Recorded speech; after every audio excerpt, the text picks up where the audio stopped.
Hey everyone, welcome back to my YouTube channel. My name is Shivam Upadhyay, student of King George Medical University Lucknow. तो अभी तक इसके पहले जो मैंने वीडियो अपलोड की थी उसमें मैंने आपको फिजिक्स के कुछ क्वेश्चंस की प्रैक्टिस कराई थी। तो आप में से बहुत सारे बच्चों के लिए वीडियो काफ़ी हेल्पफुल हुई थी और आप मैंने कमेंट किया था कि मैं और भी वीडियोस अपलोड करूं। तो फिजिक्स के लिए आज से दूसरा वीडियो है।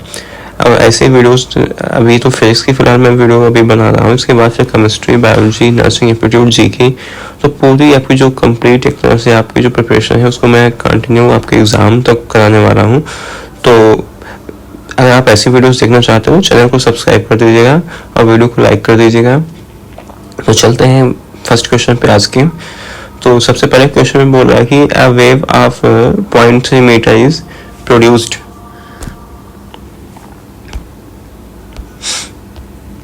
यहाँ पे बोल रहा है कि एक वेवलेंथ है ऑफ कितना है 0.3 मीटर की है, is produced in air and travel at speed of 300 metre per second.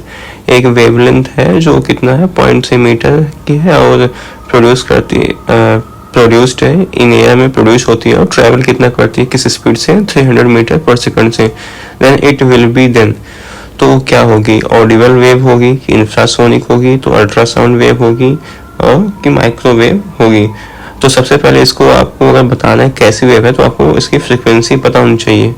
तो फ्रीक्वेंसी का फार्मूला, फ्रीक्वेंसी और इसमें वेवलेंथ और स्पीड में क्या रिलेशन होता है, एफ इक्वल टू होता है सी बाई लेमडा। तो f equal to c by lambda, तो यहाँ पे आपको सी की वैल्यू, ठीक है, आपकी जो स्पीड है ये जो सी है आपको यहाँ पे रखना है इसको। उसके बाद लेमडा की वैल्यू ऊपर दी है मीटर में, इसको आप यहाँ पे नीचे जब सॉल्व करोगे तो आएगी लगभग ये 1 किलो हर्ट्ज आएगी, ठीक है। तो यहाँ पे आप एक चीज़ फिर आपको ये पता भी होना चाहिए, सिर्फ आपको फ्रीक्वेंसी से आप नहीं बता सकते हो, फ्रीक्वेंसी आ जाएगी। उसके बाद फिर इसमें होता है कि अगर जो साउंड वेव की जो फ्रीक्वेंसी है अगर 20 किलो हर्ट्ज से एबव है तो उसे क्या बोलते हैं, अल्ट्रासोनिक बोलते हैं। और 20 हर्ट्ज से अगर नीचे है तो उसे बोलते हैं इंफ्रासोनिक, ठीक है। तो उसके बाद और अगर क्या है, साउंड वेव जो है frequency between 220 hertz and 220,000 hertz तो उसे बोलते हैं ऑडिबल वेव। तो इस हिसाब से कौन सी वेव हुई यहाँ पे, इंफ्रासोनिक वेव। 79 कौन सा ऑप्शन सही है, 79 का, सॉरी इसका क्या होगा, ऑडिबल वेव होगा, क्योंकि कितना है 20 हर्ट्ज से बिलो है ना। तो कौन सी वेव होगी, ऑडिबल वेव होगी। उसके बाद फिर आगे बढ़ते हैं, फिर 80 क्वेश्चन चलते हैं। 80 क्वेश्चन बोल रहा है कि द वेव क्या यूज्ड इन सोनोग्राफी। जो भी सोनोग्राफी होती है, सोनोग्राफी में कौन सी वेव जो है यूज होती है। तो सोनोग्राफी में आपने देखा होगा कि उसे हम अल्ट्रासाउंड भी कहते हैं ना। तो अल्ट्रासाउंड जो होती है उसमें कौन सी वेव यूज होती है, उसे बोलते हैं अल्ट्रासोनिक वेव। उसके बाद बढ़ते हैं नेक्स्ट क्वेश्चन में। तो अगले क्वेश्चन बोल रहा है कि the first law of thermodynamics is simply case of. ये काफी इंपॉर्टेंट क्वेश्चन है, जो थर्मोडायनेमिक्स के लॉज हैं इनके बारे में पूछा जाता है क्वेश्चंस। तो जितने भी नर्सिंग के जो अलग अलग एग्जाम्स होते हैं उसमें क्वेश्चंस काफी यहाँ से पूछे जाते हैं थर्मोडायनेमिक्स से। तो उसमें जो भी लॉज दिए हैं, तो सबसे पहले क्या चार्ल्स लॉ है, सेकंड है Newton's law of cooling, third है law of heat exchange, fourth है law of conservation of energy. तो 81 में कौन सा क्वेश्चन सही है, फोर्थ है। जो पहला जो थर्मोडायनेमिक्स का जो फर्स्ट लॉ है किस पे बेस्ड है, law of conservation of energy पे। उसके बाद बढ़ते हैं नेक्स्ट क्वेश्चन पे। तो अगले क्वेश्चन में बोल रहा है कि it is easy to burst a gas filled balloon with a needle than with nail, it is because. अगर कोई एक बैलून है उसमें एयर भरा गैस फिल्ड है तो उसको निडल से फोड़ना आसान होता है एज कम्पेयर टू नेल। ऐसा क्यों होता है, क्योंकि ऑप्शंस एक बार पढ़ लेते हैं। ऑप्शंस में बोल रहा है कि nail is more longer than needle, second है nail exert more pressure than needle on the balloon, third है needle exert more pressure than nail on the balloon, fourth है gas is reactive with the needle। तो 82 का कौन सा जो appropriate answer है, needle जो होता है exert करता है more pressure than nail on the balloon, इसलिए जो needle से balloon जो है बहुत जल्दी फूट जाता है as compared to nail। अगले क्वेश्चन में बोला है कि ice is packed in sawdust बिकॉज।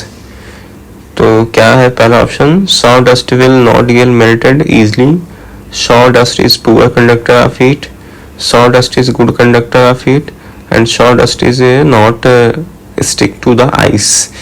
तो 83 का कौन सा ऑप्शन सही होगा? सेकंड यहाँ पे जो सबसे ज्यादा अप्रोप्रिएट दिख रहा है कि सॉ डस्ट क्या होता है, पुअर कंडक्टर होता है हीट का।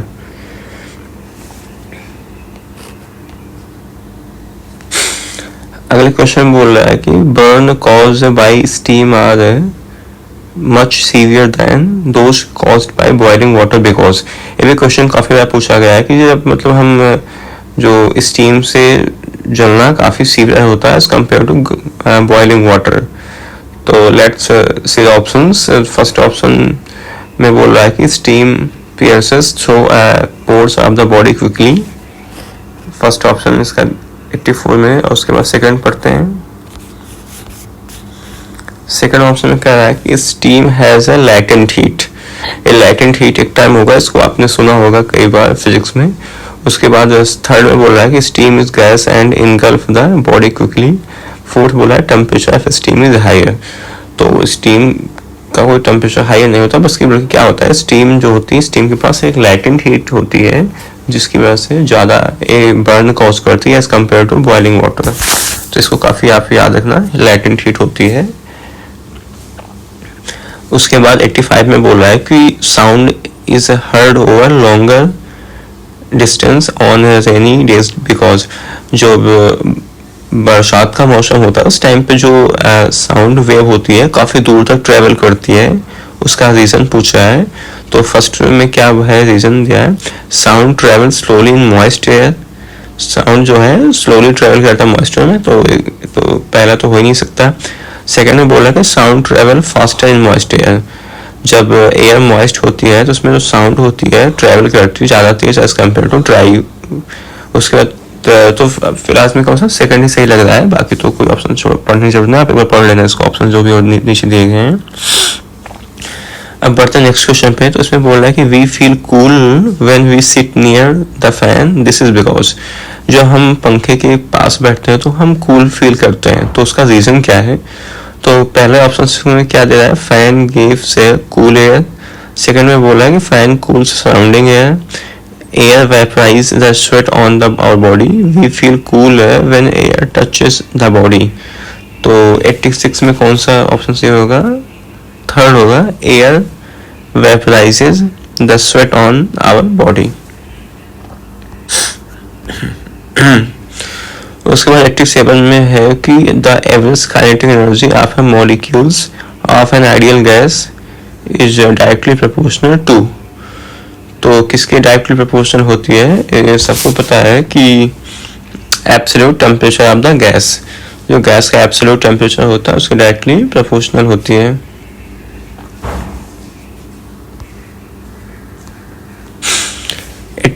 क्वेश्चन में बोला है कि which of the following property of sound is affected by change in air temperature. तो टेम्परेचर चेंज होने से क्या चेंज होता है? Frequency, intensity, amplitude and wavelength. तो इसका कौन सा ऑप्शन सही होगा? आई थिंक इसका फोर्थ होगा 88 का, वेवलेंथ। जो लेमडा होता है, वेवलेंथ लेमडा, वो चेंज करता है, वो डिफर करता है टेम्परेचर से। उसके बाद 89 क्वेश्चन में देखते हैं। 89 क्वेश्चन में बोला है कि the intensity ratio of wave is 25/9, what is the ratio of the amplitude. तो इसका फार्मूला होता है amplitude A1 square upon A2 square is equal to क्या होता है, जो भी यहाँ पे इंटेंसिटी दी गई है,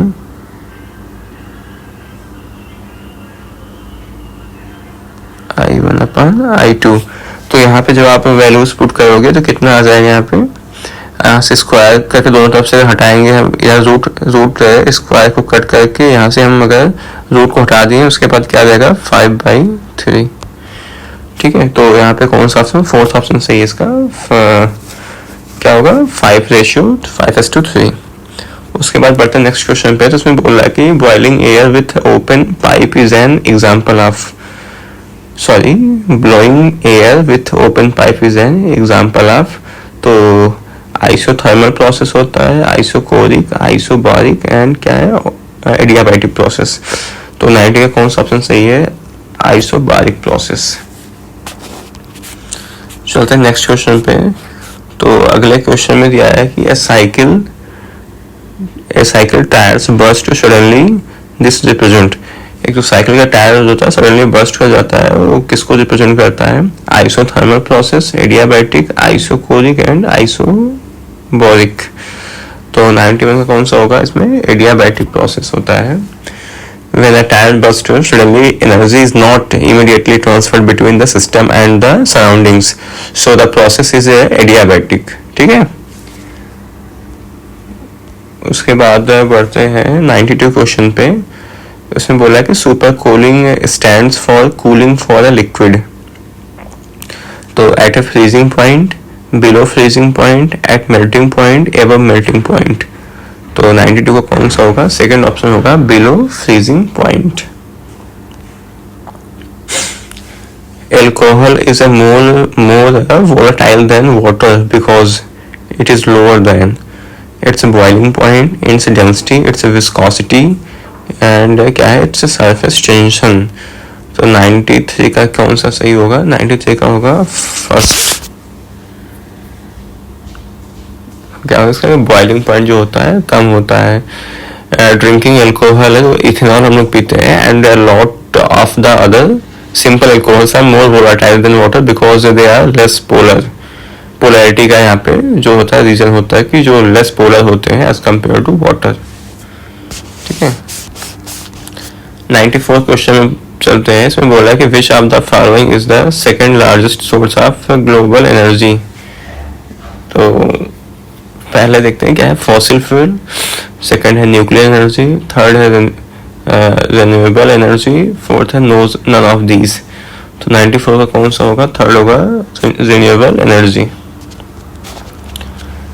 95 में देखते हैं। 95 में बोला है कि which of the following is the unit of perceived loudness of sound. ठीक है। तो इसकी कौन सी एनर्जी होती है, सॉरी यूनिट होती है। तो पहला है डेसिबल, सेकंड है सोन, थर्ड है हर्ट्ज, फोर्थ है फोन। तो बहुत लोग अभी साउंड का नाम सुन के यहाँ पे पहले साउंड का सुन के डेसिबल लगा देंगे। तो डेसिबल नहीं, सबसे पहले इसमें क्या बोला, परसीव्ड लाउडनेस ऑफ साउंड। तो उसका जो यूनिट होता है 95 में क्या होगा, सेकंड होगा, सोन होगा। Perceived loudness of sound is a physio acoustic quantity that depend on the sound pressure level, the frequency spectrum and the time behavior of the sound। ठीक है। और जो the sound unit is a perceived loudness that was proposed by Stanley Smith ने इसको propose किया था। ठीक है। तो इसका क्या होगा, सोन होगा। 96 में बोला है कि stress can be defined as, stress can be defined as किसके, तो सबको पता है टेंशन इसका ना, बहुत सिंपल सा क्वेश्चन है। तो आप लोग इसको ध्यान रखना, पूछा जा सकता है। ऐसे क्वेश्चन जो होते हैं वो एग्जाम में पूछ जाते हैं। ठीक है। कोई बहुत ज़्यादा न्यूमेरिकल या फिर कुछ और हार्ड एंड टफ क्वेश्चन नहीं होते, सिंपली ऐसे आते हैं। उसका बोला है कि which term is not associated with sound wave. Sound wave से कौन सा ऐसा टर्म है जो एसोसिएटेड नहीं है। तो पहला क्या है, हर्ट्ज है, डेसिबल, कैंडिला, मैच। तो कौन सा इसका है, जो कैंडिला। ठीक है। 98 में बोला है कि when temperature difference between liquid and surrounding is doubled, the ratio of loss of heat। तो loss of heat जो होगा उनके बीच क्या होगा, तो जो according to Newton's cooling law, the ratio of loss of heat of a body is directly proportional to the difference between the temperature of hot body and temperature of the surrounding, provided that the difference in temperature is small enough। ठीक है। तो क्या हो जाएगा, double A भी हो जाएगा। ठीक है, क्योंकि डायरेक्टली प्रोपोर्शनल होती है। तो फिलहाल इस वीडियो में इतने क्वेश्चन अभी मैं करा रहा हूँ। बाकी अगर आपको और भी क्वेश्चंस की प्रैक्टिस करनी है तो आप कमेंट सेक्शन में मेरे को बता देना, और आपको जो जो सब्जेक्ट आपको चाहिए जिसके आपको क्वेश्चंस करने की भी आपको लगा कि नीड है तो आप बता दीजिए, मैं उसकी वीडियो आपके लिए अपलोड कर दूंगा। तो फिलहाल इस वीडियो में इतना ही। बाकी अगर आपको वीडियो पसंद आया हो तो वीडियो को लाइक कर दीजिएगा और चैनल के सपोर्ट में चैनल को सब्सक्राइब कर दीजिएगा। अगर आपको कोई डाउट रह जाता है तो आप मेरे से उसको कमेंट सेक्शन में पूछ सकते हो, नहीं तो मैं अपनी जो इंस्टाग्राम आईडी है, टेलीग्राम आईडी उसको पिन कर दूंगा। आप वहाँ से जाके अपने जो भी आपके डाउट्स हैं आप पूछ सकते हो। Thank you so much watching for this video.